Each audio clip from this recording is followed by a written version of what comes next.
All. So இந்த வீடியோவில் என்ன பார்க்க போகிறோம் அப்படின்னு பார்த்தீங்கன்னா, லெனினோட 9th மந்த் ஃபோட்டோஷூட் தான். ஸோ லெனினுக்கு வந்து 9 மந்த் வந்து கம்ப்ளீட் ஆகிடுச்சு. ஸோ அதனால் அதோட ஃபோட்டோஷூட் தான். கொஞ்சம் ஹெல்த் இஷ்யூ இருந்ததுனால நான் 9th மந்த் ஃபோட்டோஷூட் வந்து கொஞ்சம் லேட்டாக தான் வந்து பண்ணியிருந்தேன். 8th மந்த்தும் நான் லேட்டாக தான் பண்ணியிருந்தேன். 9th மந்த்தும் நான் லேட்டாக தான் பண்ணுறேன்.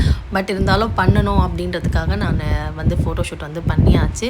ஸோ இப்போ எனக்கு வந்து ஹெல்த் ரொம்பவே ஓகேவாக இருக்குது. எல்லோரும் எனக்கு கமெண்ட்ஸில் வந்து கேட்டிருந்தீங்க, நான் எப்படி இருக்கீங்க, உடம்பு இப்போ பரவாயில்லையான்னு சொல்லிட்டு கேட்ட எல்லாருக்கும் ரொம்ப தேங்க்ஸ். ஸோ லெனினோ வந்து நாங்கள் ரெடி பண்ணியாச்சு. லெனினை வந்து ஆக்சுவலாக வந்து பார்த்திங்கன்னா வேஷ்டி கட்டி தலப்பெல்லாம் கட்டி உட்கார வைக்கலாம் அப்படின்னு பார்த்தேன். ஆனால் அதுக்கு எதுக்குமே அவன் எனக்கு ஒத்துழைக்கவே இல்லை. எது கட்டினாலுமே அழ ஆரம்பிச்சிட்டான். அதனால் வந்து துண்டை மட்டும் நான் வந்து கழுத்தில் போட்டுட்டேன். மீசை வரைகிறதுக்கே ரொம்ப பாடுபட்டேன் நான் அவனுக்கு. ஸோ அதையும் நான் வரைஞ்சிட்டு கொஞ்ச நேரம் உட்கார வச்சதுக்கப்புறம் அவர் நல்லா ஜாலியாகிட்டார். பாப்பு வந்து நல்லா பேசிக்கிட்டு இருந்ததுனால அவர் ஜாலியாக சிரிக்க ஆரம்பிச்சிட்டாரு. எங்களுக்கும் ஃபோட்டோ ஷூட் எடுக்கிறதுக்கு கொஞ்சம் ஈஸியாகவே இருந்தது. ஸோ உட்கார வச்சு தான் நான் வந்து இந்த சப்போர்ட் இல்லாமல் உட்காரானா வேறு நிறைய பேர் கேட்டிருந்தீங்க. ஸோ அவன் சப்போர்ட் இல்லாமல் உட்கார ஆரம்பிச்சிட்டார் அவர். ஸோ அதனால் இந்த ஃபோட்டோஷூட் முடிஞ்சிச்சு. பாய்.